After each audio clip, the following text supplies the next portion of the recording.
अगर syllabus reduction के बारे में बात करें, specially ICSE class 10 history civics के बारे में बात करें, तो लास्ट ईयर की जो रिड्यूस सिलेबस था उसके साथ अगर कंपेयर करके देखते हैं तो कुछ ही टॉपिक जो है वो रिड्यूस हुआ है और उसके साथ साथ नए कुछ चैप्टर्स या फिर टॉपिक्स उसके साथ ऐड भी हुआ है। For example last year non alignment movement का जो चैप्टर था वो कंप्लीटली नहीं था। उसके साथ साथ राइज ऑफ डिक्टेटरशिप ये जो चैप्टर थे ये लास्ट ईयर नहीं था, लेकिन इस बार जो है नए ऐड हुआ है। तो कौन सी चैप्टर में कौन सा टॉपिक रिड्यूस हुआ है, कौन सा टॉपिक ऐड हुआ है, ये सारे डिस्कस करेंगे इस वीडियो में।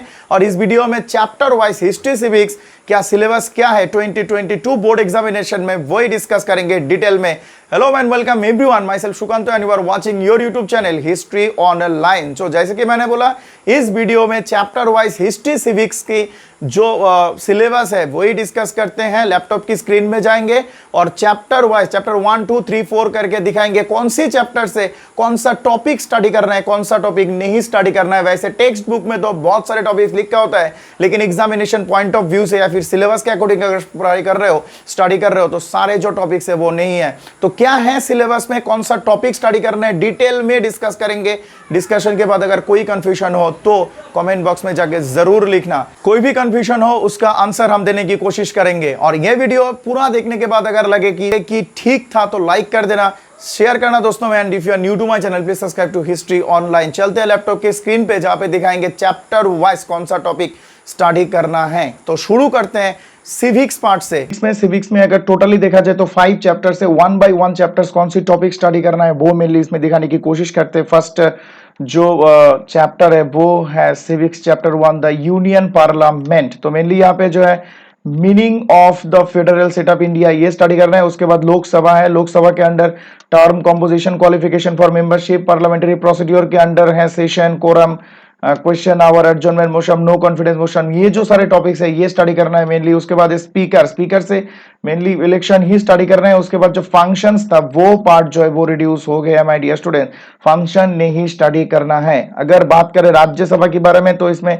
कॉम्पोजिशन है, qualification, membership, election, term, presiding officer, ये सारे जो है स्टडी करना है। उसके बाद पावर्स के अंडर सिर्फ 3 ही पावर जो है वो स्टडी करना है। एक तो है लेजिस्लेटिव, वैसे तो बहुत सारे लिखा होता है टेक्स्ट बुक में, लेकिन सारे इंपॉर्टेंट नहीं है एग्जाम के पॉइंट ऑफ व्यू से, और सिलेबस में जो लिखा है वही इंपॉर्टेंट है। तो legislative, financial, control over executive, उसके बाद exclusive powers of the 2 houses, ये सिर्फ स्टडी करना है माय डियर स्टूडेंट्स। अभी आते हैं नेक्स्ट, और इस जो चैप्टर है इस चैप्टर से रिलेटेड एक मेरा फुल वीडियो है, उसको देख लेना, एक्सप्लेन किया हुआ है तो समझ में आ जाएगा। अभी आते हैं नेक्स्ट चैप्टर की, और नेक्स्ट चैप्टर है the president and the vice president. अभी ये जो प्रेसिडेंट एंड वाइस प्रेसिडेंट की चैप्टर नंबर 2 है, यहाँ से क्या स्टडी करना है, qualification, composition of electoral college, reason for indirect election, term of office, procedure for impeachment, powers के अंडर जो है एग्जीक्यूटिव, लेजिस्लेटिव, डिस्क्रिशनरी, इमरजेंसी। तो इस चैप्टर से इतना कुछ रिड्यूस नहीं हुआ है, सिर्फ जो रिड्यूस हुआ है वो है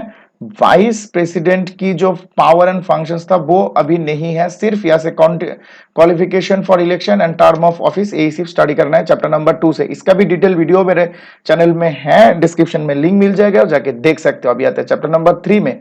चैप्टर नंबर 3 में भी इतना कुछ रिड्यूस नहीं हुआ है। तो चैप्टर नंबर 3 जो है prime minister and council of minister वाला जो चैप्टर है, यहाँ से appointment, formation of council of minister, their tenure, उसके बाद function, policy making, administrative, legislative, financial, emergency, सारे जो है वो स्टडी करना है। उसके बाद position and powers of prime minister भी है। उसके बाद collective and individual responsibility of the members of the cabinet, ये भी स्टडी करना है। उसके बाद distinction between council of ministers and the cabinet minister. तो अभी आते हैं चैप्टर नंबर 4। चैप्टर नंबर 4 जो है वो द सुप्रीम कोर्ट के अंडर कॉम्पोजिशन, क्वालिफिकेशन ऑफ जजेस, अपॉइंटमेंट, यही सिर्फ स्टडी करने हैं। उसके बाद है jurisdiction and function, original jurisdiction, appellate jurisdiction, advisory, revisory, judicial review and court of record, ये स्टडी करना है। उसके बाद enforcement of fundamental rights and writs, इतना कुछ चेंजेस नहीं आया है, पूरा चैप्टर जो है मेनली स्टडी करना है। और ये जो टॉपिक्स है यही स्टडी करना है। अपना पेन लेके रेडी हो जाओ, बुक के साथ मार्क करो, उस हिसाब से स्टडी शुरू कर सकते हो। अगर कोई कंफ्यूजन हो रहा है समझने में, कमेंट बॉक्स में जाकर जरूर लिखना, सॉल्व करने की कोशिश करेंगे। आते हैं chapter number 5। Chapter number 5 the high court. Last year ये चैप्टर शायद था नहीं, तो इस बार नया इंक्लूड हुआ है। तो इसमें कॉम्पोजिशन, क्वालिफिकेशन ऑफ जजेस एंड अपॉइंटमेंट, ये जो 3 पॉइंट है स्टडी करना है। उसके साथ साथ सबऑर्डिनेट कोर्ट्स के under distinction between court of district जज एंड सेशन कोर्ट, और लास्टली है लोक अदालत के under meaning and advantages of लोक अदालत, यही सिर्फ स्टडी करना है इस चैप्टर से। तो मेनली ये जो 5 चैप्टर्स था वो मेनली था सिविक्स से। दूसरे को मैं जो बात कर रहा हूँ, जो चैप्टर वाइज हम बात कर रहे हैं, तो मॉर्निंग स्टार की जो बुक है उसी अकॉर्डिंग बात कर रहे हैं, लेकिन पियर्सन की बुक में 2-1 चैप्टर एक्स्ट्रा हो सकता है। तो मैंने जो डिस्कस किया वही सिर्फ स्टडी करना है, इसके सिवा कुछ नहीं स्टडी करना है एग्जाम के लिए। अभी आता है हिस्ट्री, और हिस्ट्री की जो फर्स्ट चैप्टर है, टोटल 15 चैप्टर होगा, उसमें फर्स्ट चैप्टर जो है the first war of independence 1857, उसमें मेनली स्टडी करना है द कॉजेस, कॉन्सिक्वेंसेस बिल्कुल नहीं स्टडी करना है। सो क्वेश्चन अगर हो रहा है तो सिर्फ कॉजेस से होगा, और कॉजेस के अंदर political, socio religious, economic and military causes जो है वही मेनली स्टडी करना है। और जो कॉन्सिक्वेंसेस था पहले वो रिड्यूस हो गया है, और यहाँ पे इवेंट्स भी स्टडी करना है, लेकिन सिर्फ कॉन्टिन्यूएशन के लिए, वो अंडरस्टैंडिंग को बेटर करने के लिए, तो एग्जाम के लिए इंपॉर्टेंट नहीं है। सिर्फ कॉजेस से क्वेश्चन आएगा, political, socio religious, economic and military. अभी आता है चैप्टर नंबर 2, इसका भी वीडियो है मेरे चैनल में, डिस्क्रिप्शन में लिंक मिल जाएगा, देख लेना। अभी आता है chapter number 2। Chapter number 2 growth of nationalism. यहाँ पे जो फैक्टर्स होगा, फैक्टर्स में सिलेबस रिड्यूस हुआ है, तो 2022 में बहुत सारे यहाँ पे टॉपिक था, जैसे कि repressive colonial policy, economic exploitation, ये सारे कुछ नहीं है, सिर्फ है सोशियो रिलीजियस रिफॉर्म मूवमेंट, और उसके अंडर राजा राम मोहन रॉय और ज्योतिबा फुले, और लास्टली है रोल ऑफ प्रेस, यही सिर्फ स्टडी करना है। उसके बाद यहाँ पे नेशनल कांग्रेस की अगर बात करें तो जो प्रिक्यूसर्स पहले था नेशनल कांग्रेस की, वो स्टडी नहीं करना है, like Indian association, east India association दादा भाई नौरोजी की, और सुरेंद्रनाथ बनर्जी की इंडियन एसोसिएशन, वो स्टडी नहीं करना है। तो सिर्फ immediate objectives of national Congress, और उसके बाद फर्स्ट टू सेशन 1885 से लेके 1886 में भी हुआ था सेकेंड सेशन। तो मेनली इसमें फर्स्टली जो था उमेश चंद्र बनर्जी, और सेकेंड सेशन की प्रेसिडेंट था दादा भाई नौरोजी। इस चैप्टर से भी रिलेटेड वीडियो मेरे चैनल में देख लेना। आते हैं, और सिर्फ यही टॉपिक स्टडी करना है। आते हैं चैप्टर नंबर 3। चैप्टर नंबर 3 में जो है first phase of Indian national movement के under objectives and methods of early nationalist. यहाँ पे स्टूडेंट कंफ्यूज हो जाते हैं कि सर बिलीव्स क्या स्टडी करना है, बिलीव्स और अर्ली नेशनलिस्ट, नो, कोई बिलीव वगैरह स्टडी नहीं करना है, सिर्फ objectives and methods of struggle of early nationalist. और भी डिटेल में मेरे ही चैनल में वीडियो मिल जाएगा, देख लेना। और यहाँ पे एनी 2 कॉन्ट्रीब्यूशंस ऑफ दादा भाई नौरोजी, गोपाल कृष्ण गोखले एंड सुरेंद्रनाथ बनर्जी, जो कि अर्ली नेशनलिस्ट थे, उन 3 लीडर्स की का जो कंट्रीब्यूशंस था वो स्टडी करना है। अब आते हैं चैप्टर नंबर 4 की ओर। चैप्टर नंबर 4 में है the second phase of national movement, brief mention of causes of the partition of Bengal and its perspectives by the nationalist. सिर्फ ये जो पार्ट है इसी को स्टडी करना है। उसके बाद है objectives and method of struggle of radicals और assertive nationalist, objectives and method of struggle, इसके ऊपर भी वीडियो है, देख लेना डिटेल में। अभी कोई कंफ्यूजन हो रहा है, सिलेबस में समझ में नहीं आ रहा है, कमेंट बॉक्स में लिखना, सॉल्व करने की कोशिश करेंगे। Any 2 contribution. उसके बाद है गोपाल कृष्ण, बाल गंगाधर तिलक, उसके बाद बिपिन चंद्र पाल और लाला लाजपत राय, ये जो है। अभी ये जो चैप्टर है ना, इसके अगर पियर्सन की बात करें, पियर्सन पब्लिकेशन बुक की बात करें, तो यहाँ पे 2 डिवीजन है, चैप्टर नंबर 5 आ जाते हैं, लेकिन अगर मॉर्निंग स्टार की बात करें तो चैप्टर नंबर 4 में ही 2 है। तो ये जो सारे टॉपिक है ये स्टडी करना है। चैप्टर नंबर 5 की और स्टडी करना है ऑब्जेक्टिव्स, 4 और 5 ही लाइन इस चैप्टर से स्टडी करना है, बहुत इंपॉर्टेंट है। अभी आते हैं next chapter number 6, non cooperation movement, उसका कॉजेस क्या है, खिलाफत, रावलाट, जालियानवाला बाग ट्रेजेडी।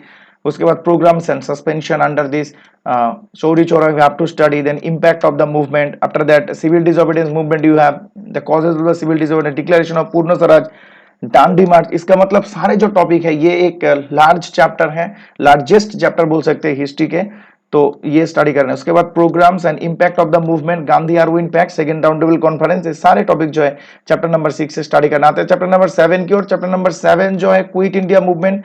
ये जो चैप्टर्स की हम बात कर रहे हैं, सिलेबस में देखोगे तो यूनिट वाइज लिखा हुआ है, तो चैप्टर्स की बात करें तो मॉर्निंग स्टार की बुक में इस तरह से चैप्टर डिवाइड किया गया है। तो मेनली यहाँ पे अंडर क्विट इंडिया मूवमेंट जो है वो causes of quit India movement, failure of Cripps mission and Japanese threat, ये सिर्फ स्टडी करना है। उसके बाद quit India resolution and significance of the movement, तो non cooperation movement, civil disobedience and quit India movement की जो सिग्निफिकेंस है वो मेनली स्टडी करना है अच्छी तरह से एग्जामिनेशन की पॉइंट ऑफ व्यू से। अभी आते हैं चैप्टर नंबर 8। चैप्टर नंबर 8 का मैंने चैप्टर नंबर नेम यहाँ पे मैंने गलत लिख दिया है, तो यहाँ पे चैप्टर नंबर 8 का जो नाम होगा कि आईएनए मूवमेंट। तो आईएनए मूवमेंट के अंडर फॉरवर्ड ब्लॉक की ऑब्जेक्टिव्स, आईएनए की objectives and contribution of Netaji Subhash Chandra Bose सिर्फ स्टडी करना है इस चैप्टर से, जो कि आईएनए का चैप्टर है। तो ट्रांसफर ऑफ और लास्ट फेज चैप्टर नंबर 9।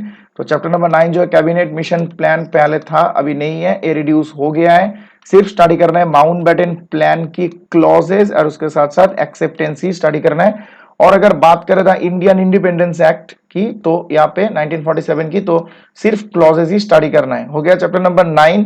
कोई कंफ्यूजन हो रहा है तो कमेंट बॉक्स में जाके लिखना, और फॉलो कर सकते हो इंस्टाग्राम में भी, आईडी दिया हुआ है और डिस्क्रिप्शन में भी लिंक मिल जाएगा। आते हैं चैप्टर नंबर 10 की ओर, हम आ गए वर्ल्ड हिस्ट्री की तरफ।